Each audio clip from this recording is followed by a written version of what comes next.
నోటికి గొంతు పెంచి అరిస్తే, గొంతు పెంచి దాడి చేస్తే మందబలంతో శాసిస్తాననుకుంటే వాస్తవాలు కాకుండా పోవు సార్. అధ్యక్ష, ఇందిరమ్మ పాలన అంటే 84 వరకు ఇందిరమ్మ పాలన ఉండే సార్. మరి ఇందిరమ్మ రాజ్యం తెచ్చినాం ఇందిరమ్మ పాలన తెచ్చినాం అంటే మరి ఇందిరమ్మ పాలన గుర్తు చేయాలి కదా సార్. ఇందిరమ్మ పాలనలో గంజి కేంద్రాలు ఉండేది గుర్తు చేయాలి, ఇందిరమ్మ పాలనలో కరెంటు లేనిది గుర్తు చేయాలి, ఇందిరమ్మ పాలనలో నిర్బంధాలు గుర్తు చేయాలి, ఇందిరమ్మ పాలనలో నియంతృత్వం గుర్తు చేయాలి, ఇందిరమ్మ పాలనలో ఎమర్జెన్సీ రోజులు గుర్తు చేయాలి, ఇందిరమ్మ పాలనలో ఆర్టికల్ 365ని ఎట్లా యూజ్ చేసి ప్రజాస్వామికంగా ఎన్నుకున్న ప్రభుత్వాలను రద్దు చేసినో గుర్తు చేయాలి, ఇందిరమ్మ పాలనలో ఎట్లా ముల్కీ రూల్ను తుంగలో దొక్కినో గుర్తు చేయాలి, ఇందిరమ్మ పాలనలో ఎట్లా రాష్ట్ర ప్రభుత్వాలను ఒక నియంతలాగా శాసించినో గుర్తు చేయాలి, ఇందిరమ్మ పాలనలో ఎట్లా ఇంటింటికి తాగునీళ్ళు ఇవ్వలేని దుస్థితులను గుర్తు చేయాలి, ఇందిరమ్మ పాలనలో ఎట్లా అయితే గరీబీ హటావో అని నినాదం ఇచ్చి మర్చిపోయినో గుర్తు చేయాలి. రాజశేఖర రెడ్డి గారిని గుర్తు చేసుకున్నప్పుడు, కిరణ్ కుమార్ రెడ్డి గారిని గుర్తు చేసుకున్నప్పుడు వారు తప్పకుండా మేము కూడా అన్ని చెప్పాలి కదా సార్. పోతిరెడ్డి పాడుకు పొక్కదవి నీళ్లు తీసుకుపోతుంటే హారతులు పట్టిన వాళ్ళ సంగతి చెప్పాలా, హంద్రీనివాకు హారతులు పట్టిన వాళ్ళ సంగతి చెప్పాలా, తెలంగాణకు అన్యాయం చేసిన ప్రతి ఒక్కరి సంగతి చెప్పాలా. కేవలం సెలెక్టివ్గా తలుచుకుంటాం, ఇందిరమ్మ పేరు అవసరం వచ్చినప్పుడు తలుచుకుంటాం, లేకపోతే తలుచుకోమంటే ఎట్లుంటుంది అధ్యక్ష. కాబట్టి తప్పకుండా చెప్పాలా. చరిత్ర అనేది దాస్తే దాగేది కాదు అధ్యక్ష. ప్రగతి భవన్కు పోయి అక్కడ కేసీఆర్ గారి పేరు మీద మట్టి పూయంగానే చరిత్ర మరుగున పడిపోదు అధ్యక్ష. తప్పకుండా వాస్తవాలుగానే ఉంటాయి. వాస్తవం ఏంది అంటే 50 ఏళ్ల గోస తర్వాత కలిసొచ్చే కాలానికి నడిసొచ్చే కొడుకు కేసీఆర్. తెలంగాణ తల్లిని దాస్య శృంఖలాలు తెంచిన కొడుకు కేసీఆర్ గారు అధ్యక్ష. ఇవాళ వారు మాట్లాడినారు, గవర్నర్ గారు, మార్పు మొదలైంది, నిర్బంధం పోయింది అన్నారు. అవును అధ్యక్ష, మార్పు మొదలైంది, నిర్బంధం పోయింది. ఎప్పుడు పోయింది అధ్యక్ష నిర్బంధం? జూన్ 2,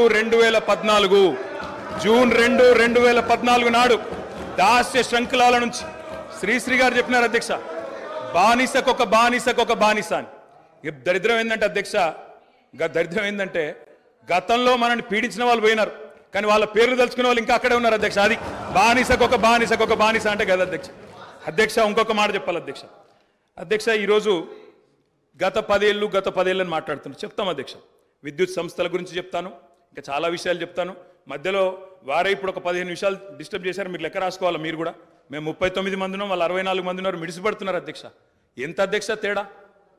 1.85% ఓటు మాత్రమే, 1.85% అధ్యక్ష. ఈ రకమైన మిడిసిపాటు మంచిది కాదు. గౌరవ కేటీఆర్ గారు, సబ్జెక్ట్ డీవియేషన్ కాకుండా నేనేం అవ్వలేదు సార్, ఆయన చెప్పిన దానికే చెప్తున్నా. మిమ్మల్ని అక్కడ కూర్చోబెట్టారు అంటే చెప్తున్నా అధ్యక్ష. ఎక్కువ తేడా ఏం లేదు సార్, మిడిసిపాటు వద్దని చెప్తున్నా సార్ అధ్యక్ష. నీళ్లు, నిధులు, నియామకాలు, ఇది మా ఉద్యమ నినాదం. దాన్నే అధ్యక్ష వారు సమాధానం ఎట్లాగో చెప్తారు చెప్పండి సార్, సమాధానం ఎట్లాగో చెప్తారు. Leader of the house. Speaker sir, కొంతమంది ఎన్ఆర్ఐస్కి ప్రజాస్వామిక స్ఫూర్తి అర్థము అవగాహన కాదు. మనం ప్రయత్నం చేసినా కూడా వారు తెలుసుకునే ప్రయత్నం చేయరు. ప్రజాస్వామ్యంలో 49కి 0 వాల్యూ ఉంటుంది, 51కి 100% వాల్యూ ఉంటుంది.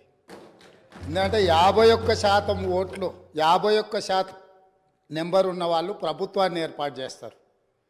49% ఉన్నవాళ్ళు ప్రతిపక్షంగా కూర్చొని ప్రభుత్వం తీసుకునే పరిపాలనలో నిర్ణయాలను, శాసనాలను సహేతుకంగా విశ్లేషించి సలహాలు, సూచనలు ఇస్తారు. సలహాలు, సూచనలు ఒకవేళ ప్రభుత్వము పెడచెవిన పెడితే నిరసనలు, ధర్నాలు, రాస్తారోకలు చేస్తారు. అవసరమైతే ఆమరణ నిరాహార దీక్షలు చేసిన కూడా సందర్భాలు ఉన్నాయి. ఆ స్పిరిట్ను తీసుకోవాలి తప్ప వాళ్ళు 64 ఉన్నారు, మేము 39 మంది ఉన్నాం, మేము అచ్చోసిన ఆంబోతుల్లాకున్నాం, మేము పోడియంలోకి వచ్చి కుస్తీలు కొట్లాడతాం, ఈ రకమైన భాష వారి గౌరవానికి కానీ ఈ సభను నడిపించుకోవడానికి కానీ సహకరించదు. రెండవ అంశం, పదే గత పాలన గురించి, గత ప్రభుత్వాల గురించి మాట్లాడుతున్నాను. సరే, వారు ఏం మాట్లాడతారో మొత్తం విన్నాక రిప్లై చేద్దాం అనుకున్నాను. కాకపోతే నా రిప్లై కోసం వారు తహతహలాడుతున్నారు. గత పాలనలో యూత్ కాంగ్రెస్ వైస్ ప్రెసిడెంట్గా కల్వకుంట్ల చంద్రశేఖరరావుకు అవకాశం ఇచ్చిందే కాంగ్రెస్ పార్టీ.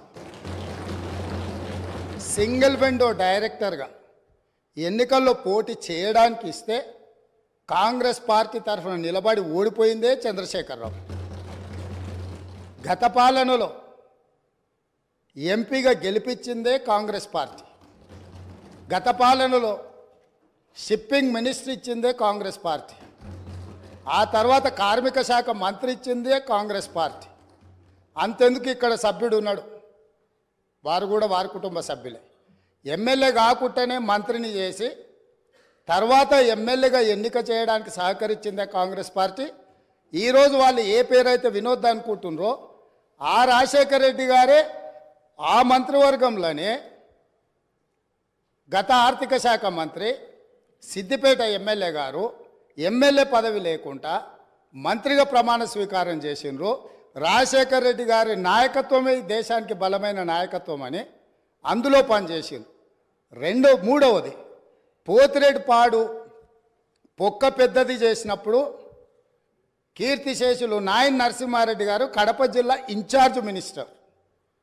ఆ రోజు కొట్లాడింది పోతిరెడ్డిపాడు మీద కీర్తిశేషులు పి జనార్దన్ రెడ్డి గారు. పోతిరెడ్డిపాడు పొక్క పెద్దది చేసినప్పుడు ఇక్కడ ఉన్నోళ్ళు ఎవరు ప్రాణత్యాగాలు చేస్తామని ఎవరు కొట్లాడలే, ఎవరు మాట్లాడలే.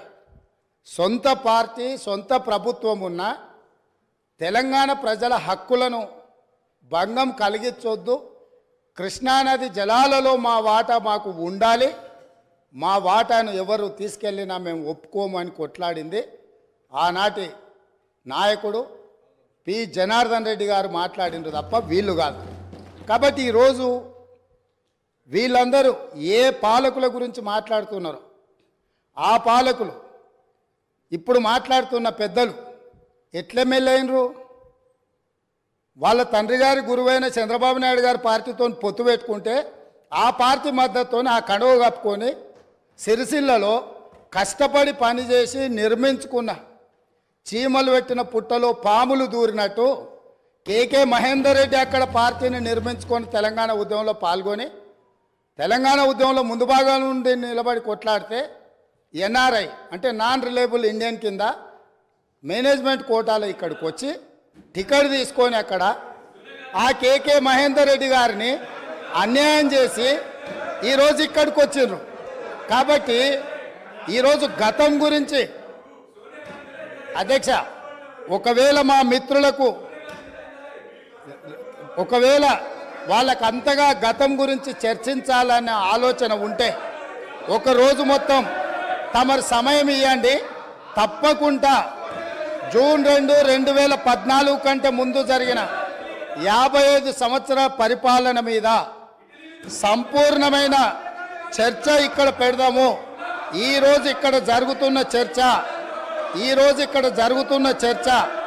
జూన్ 2, 2014 నుంచి జరిగిన పరిపాలన, చేసిన విధ్వంసము, నాయకత్వం యొక్క వ్యవహార శైలి మీద మనం ఈరోజు మాట్లాడుకుంటున్నాము.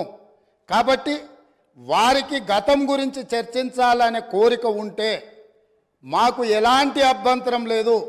గతంలో జరిగిన పరిపాలనలో ఇక్కడున్న వాళ్ళకి చాలామందికి పాత్ర లేకపోవచ్చు, కానీ అక్కడున్న వాళ్ళకు చాలామందికి పాత్ర ఉంది. ప్రత్యక్షంగా మంత్రులు చేసిండ్రు.